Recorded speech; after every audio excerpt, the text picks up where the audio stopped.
and we'll start with lifestyle. How many people watched the Emmys last night?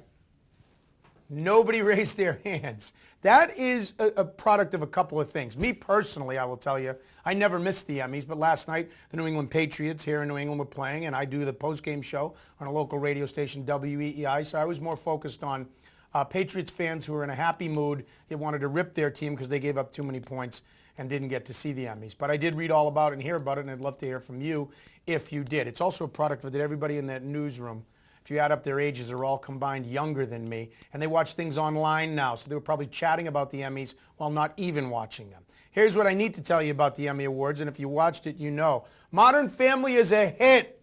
It is the best show on network television in prime time, I think. I'm not including HBO and Curb Your Enthusiasm and some others, Entourage. But it's a show that I watch with my kids, and there aren't a lot of those shows nowadays. You can. Our daughters are 15, 12, and 10.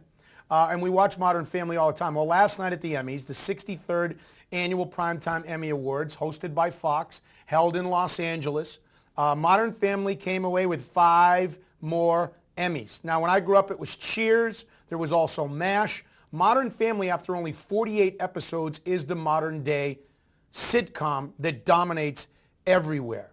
The show's co-creator, Steve Levitan, said the sweep of these Emmys was a little surreal, referring to all the Emmy statuettes that might show up on the set Monday morning. He joked, "We're getting a label maker tonight." Also shows that made some great strides at the Emmys last night. Last night's 63rd Awards reaffirmed the television industry's respect for AMC's Mad Men, naming it television's best drama for the 4th year in a row. Don Draper continues to rock on with Mad Men, doesn't he? Also, Boardwalk Empire, HBO's drama, and Game of Thrones. That was the stiff competition for Mad Men, but Mad Men dethroned them again. Matthew Weiner, the creator of Mad Men, told the audience, "I did not think this was going to be happen." Now, there's a lesson for you folks. When you win an award, be humble. Be proud. Tell people how hard you worked, but be humble. I didn't think this was going to happen. Right away, people endear they know you're full of bull, but right away, you get an endearing quality about you by doing that. In the Emmys last night, the Academy of Television Arts and Sciences voters also recognized the end of Friday Night Lights, the NBC drama. It awarded the Emmys to Kyle Chandler, who played Coach Eric Taylor, and to Jason, is it Katims or Katims? Does anybody know on Friday Night Lights? I don't. He's the head writer of that series.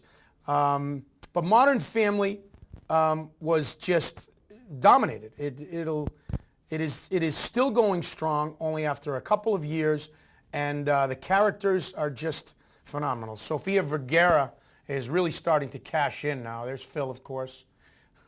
What's the plan, Phil?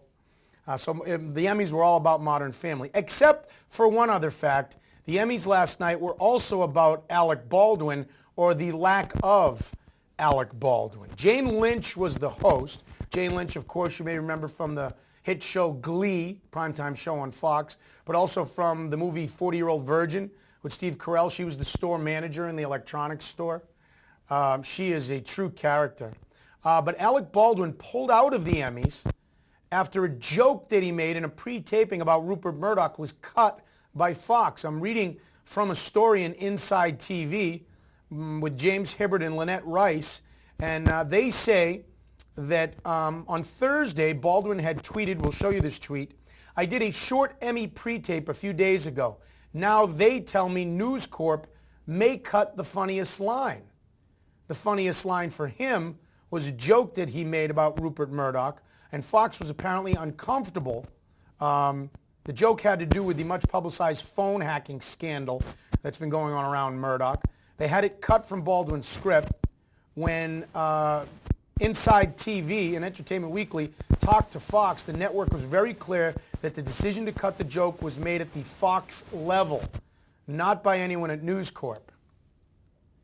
Now, to be clear, as far as this goes, Rupert Murdoch, I worked for Fox for 12 years, and a lot of people get confused by the Fox empire. When I worked at the local Fox television station here in Boston, people used to say, well, can you get a hold of Bill O'Reilly?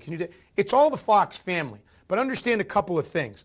There is Fox National News, which are right of Attila the Hun, of course. Bill O'Reilly says it's the no spin zone, and all he does is continue to give his own spin. But then there's Fox local television stations. That is owned by News Corp. So News Corp is the organization, the entity that runs all the local news stations.